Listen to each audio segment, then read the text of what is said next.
Hello, everyone. Thank you for coming to my speech. What would heaven be like for you? Close your eyes with me for a moment and imagine what that would look like. Maybe it's an endless supply of marshmallows or a room full of puppies. Maybe you're on a rocket ship to space with Jeff Bezos. For me, my happy place was a place called CTC. Otherwise known as the Commonwealth Terrace Cooperative, CTC is an apartment community for graduate students with families who are attending the University of Minnesota. Go Gophers! Growing up at CTC was the biggest blessing of my life, as it offered a childhood any kid could have dreamt of having. It was a great time to be a third grader there because, surprisingly, so many families had kids within 1 year of my age. At CTC, I made friends from all over the world. They were from all of the continents except Australia and Antarctica.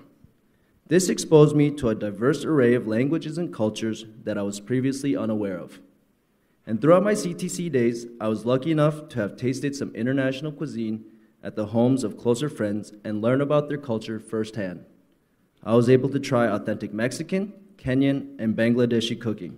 They were all homemade by each friend's moms, delicious and full of love. My mom would also cook for my friends, but my Mexican friend Humberto's favorite Korean food wasn't her cooking, but it was actually kim.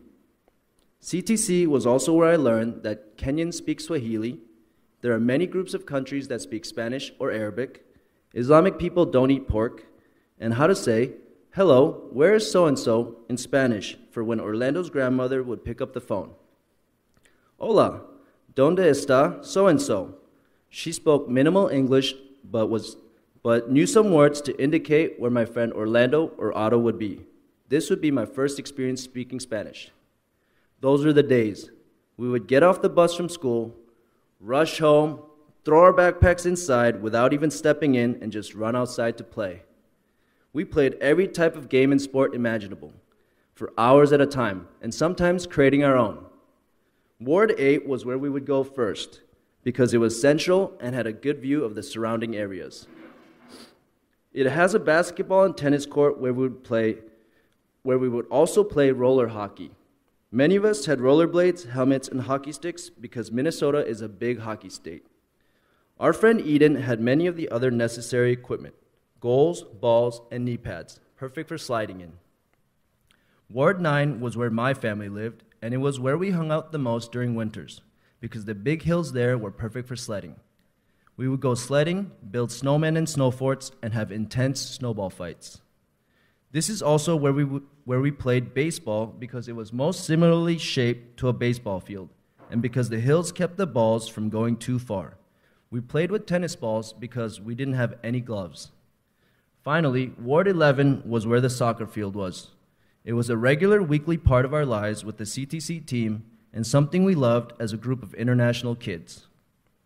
Our moms got so tired of looking for us every day that they created a phone system of ringing each other to find us so that they could take us home by the ears for homework and dinner.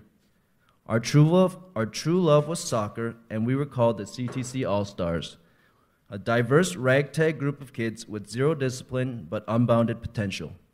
We won a major trophy my first year on the team, and it was about as tall as us kids. Maybe it's still in the CTC Community Center, but we were so proud of it back then. It's hard to fully describe all the wonders of growing up in CTC without talking for more than 4 minutes. But to the many of us that still stay connected on WhatsApp, we still consider that time in our lives at CTC to have been a movie-worthy heaven on earth, an unforgettable childhood. Thank you.